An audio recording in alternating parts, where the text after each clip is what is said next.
Sir ముందుగా ఈ దేశానికి రాజ్యాంగమే సుప్రీం.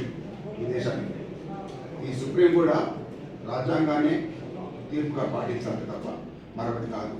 ఆనాడు మాదిగలు వెనక తరానికి పోతే వాళ్ళకు కులవృత్తి ఉన్నది. మాదిగలు కులవృత్తి ఉండి చర్మకారులకు ఒక కార్పొరేషన్ కూడా ఉంది. ఆ కార్పొరేషన్లో భాగంగా కొంత చదువుకోకపోవచ్చు, మాలలు చదువుకొని ఉండొచ్చు. కులవృత్తి మీద కులవృత్తి చేసుకోవడం కోసం వాళ్ళు ఇదైంది తప్ప దాని లేదు.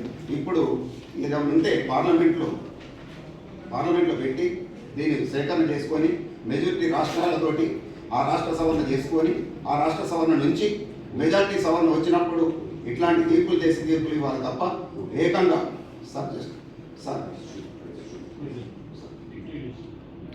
ఏకంగా ఇవ్వాలి తప్ప అదే అప్పుడు సుప్రీంకోర్టు నుంచే డైరెక్ట్గా ఒక మూగవాణి లెక్క ఇచ్చి ఈ దళితుల పట్ల రాజ్యాంగంలో ఎక్కడ కానీ విభజన అనేది లేదు. ఆ విభజన అనేది సవరణ చేసుకొని ఇది పరిగణలోకి తీసుకోవాలి.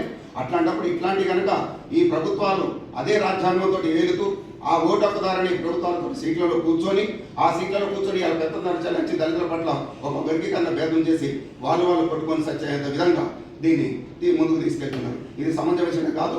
ఇట్లాంటి ప్రభుత్వాలకు రాష్ట్ర ప్రభుత్వం కానీ కేంద్ర ప్రభుత్వం కానీ అలాంటి విషయాలు కనుక వస్తే బహిరంగంగా మాలల ఓట్లు వద్దు, మాలల పంచాయతీలు సర్పంచులు వద్దు, మాలల ఎమ్మెల్యేలు వద్దు, మాలల ఏదొద్దని చెప్పేసి ప్రకటించాలని చెప్పేసి మీ సభాముఖంగా జస్టిస్ సభముఖంగా తెలియపరచుకుంటున్నాం. జై హింద్ సార్.